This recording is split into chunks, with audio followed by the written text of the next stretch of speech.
ভিতরে বসে আছে নর কবুতরটা। আর অবশ্যই আপনারা বুঝতে পারতেছেন যে নর কবুতরটা কেন ডিমের হাঁড়িতে বসে আছে। অবশ্যই একটি সুখবর নিয়ে আসবে।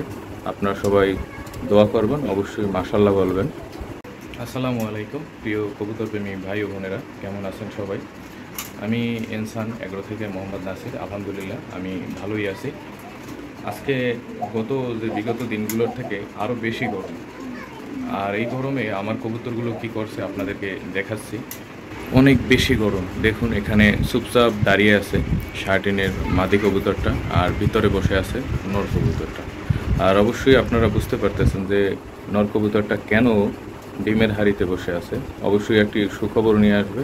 আপনারা সবাই দোয়া করবেন, অবশ্যই মাশাআল্লাহ বলবেন, আর আমার চ্যানেলটি সাবস্ক্রাইব করে দিবেন। আর এখানে দেখুন এই যে মাদি কবুতরটা দাঁড়িয়ে আছে, আর এখানেও কিন্তু নর কবুতরটা বসে আছে।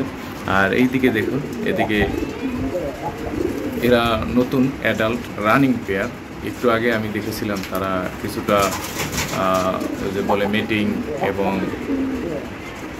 ব্রিডিং এগুলোর কাছাকাছি যাচ্ছে, তো মল্টিং চলছে এদেরও। তো এরাও ইনশাল্লাহ আগামীতে ডিম বাচ্চা করবে। তো এদেরকে আমি মূলত এখানে রেখেছি ডিম বাচ্চা করার জন্যই। এরা এই যে ওর মা বাবা, এই হচ্ছে বাবা আর এই মা, এরা কিন্তু আবারও বাচ্চা নিয়ে আসে বসা, ছোট ছোট দুটো বাচ্চা, একটা বড় একটা ছোট। তো এর ভিডিওটা আপনাদেরকে আমি দিয়েছিলাম। আর এখানে দেখুন নরটা কিন্তু মাদিটাকে আদর করে দিচ্ছে। আর আদর করার একটাই কারণ, মাদিটা ডিম পাড়ার সময় হয়েছে। আর এখানে কিন্তু বিনি এবং মায়া তাদের সংসারটা কিন্তু জমিয়ে ফেলেছে ডিম পাড়ার মধ্য দিয়ে। আর এখানে অপেক্ষায় আছে মাদিটা অতি শীঘ্রই ডিম দিবে। আর এখানে বাদল সিঙ্গেল আছে, কিন্তু খুব বেশি গরমের কারণে এরা চুপচাপ দাঁড়িয়ে আছে, কেউ একটা তেমন নড়াচড়া করে না, গরমে খুব দুর্বল।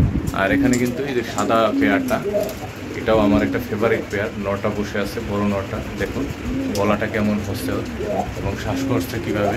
গরম বেশি, অতিরিক্ত গরমের ফলে কবুতরগুলো আমার দুর্বল হয়ে যাচ্ছে। অবশ্যই আমি এদেরকে বারবার পানি দিয়ে রাখি, আর পানি দিলে পানি খাবে এবং শরীরটা অনেকটাই ঠান্ডা হবে। আর এখানে লাল মিয়ার ওয়াইফ আছে। তো আজকের আপডেট যে গরমে কবুতরগুলো কীরকম আছে।